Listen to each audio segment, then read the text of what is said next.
Hello and welcome back to OmniFoot TV. This is your host Omar speaking. I just wanted to share my thoughts ahead of the beginning of Matchday 2 tomorrow. And bearing in mind that it is a couple of hours away, 9 hours or so. I am in Canada, so it's a little after midnight here. There's enough time. There is enough time. And hopefully you guys get to see this and enjoy it. Anyways, I'm just going to say this just to kick the video off. I did not predict Germany beating Scotland by 5-1. I did predict 3. Albania and Italy is still fresh on my mind. England's horrific win against Serbia is sadly somewhere within the confines of the corners of the back end of my brain, because part of me really wishes I didn't have to watch that. I'm trying not to use any profanities for, monetization purposes in the future. I look at England, I look at these players, then I look at Southgate. I can't seem to get away from that man. And speaking of managerial ineptitude, it doesn't seem as though any of the favorites, bar Spain, have performed well so far. Because you look at France, and you look at the result that they managed to get against Austria, who could have easily scored an equalizer at certain points of the game. And you look at Deschamps, and the guy seems as inept as Southgate, which is a stretch because Deschamps is a much better manager. He's a much better man manager. But France were nowhere to be found. You look at Portugal, who seemed a little more organized on paper, but once again, the game was played on grass. And the Portuguese national team struggled against the Czech Republic for most of the game. Despite the fact that the Czechs had less chances and less time on the ball, they seemed much more effective. They just lacked that cutting edge. And then you get a game like Slovakia and Belgium. You get Francesco Calzone putting in a shift of epic proportions, getting a clean sheet against the Belgium side that technically could have scored 5 goals. They had 2 goals disallowed and 3 open chances on goal that Lukaku missed. And you have moments like Denmark and Slovenia, where Christian Eriksen scored the opening goal for Denmark after having collapsed in the last Euros and potentially faced death. He comes in and does that. And then you have Slovenia themselves scoring their very first Euros goal in 24 years. It's moments like these that make football worth loving.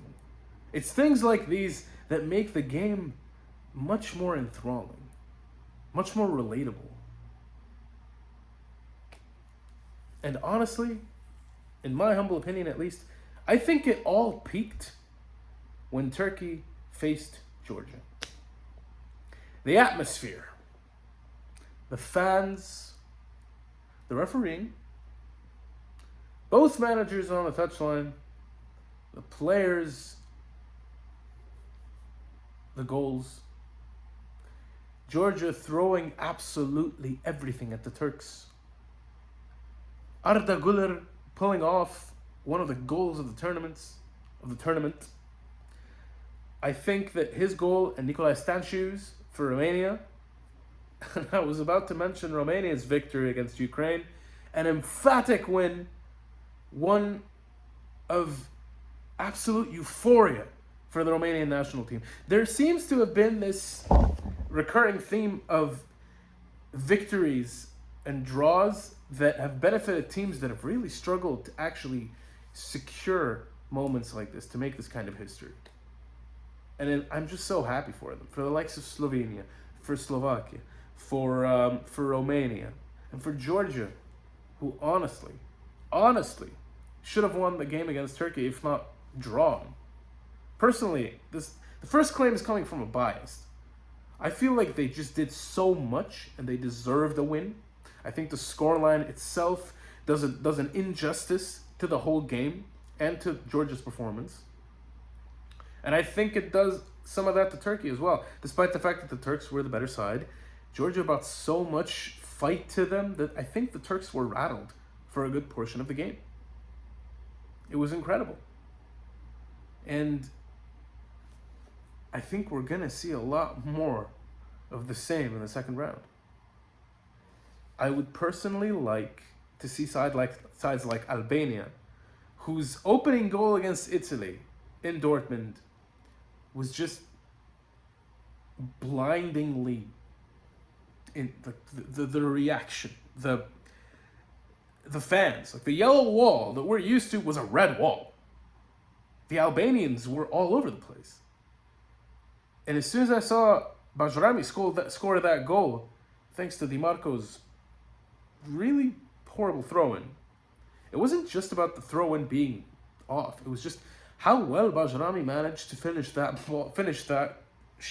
chance off against Donnarumma. Top corner. Anyone could have been scared, intimidated, just too anxious or nervous to pull off a shot like that, but it was well placed. And I'm having trouble really controlling my tongue, which is why I keep pausing, because it's very hard not to use any profanities to describe everything we've seen the last couple of days. Because we've seen actual profanities on the pitch, for the most part. I'm personally happier for the smaller sides that have been doing well. And I hope we get to see more of the same. As of tomorrow, however, we'll get to figure out whether the rest of my predictions have been right or not. I've got a couple of them right. And bearing in mind that I just do this for fun, and I will state that again, I only do these predictions for fun. It's a joke. And I'm no Paul the Octopus, if you guys remember that. And yeah, there's a lot to look forward to. That Germany-Hungary game is going to be fun. Italy-Spain. I wonder how Turkey-Portugal is going to go too. I hope you guys enjoyed this video. I'm just going to leave it at that. Thank you for tuning in once again. You will find our social media accounts in the link below, in the description below. The social media links, the social media account links in our description below. Pardon me, I'm a little exhausted. We are on TikTok, Instagram, X, Facebook, and here on YouTube. Follow us because we post content on a daily basis.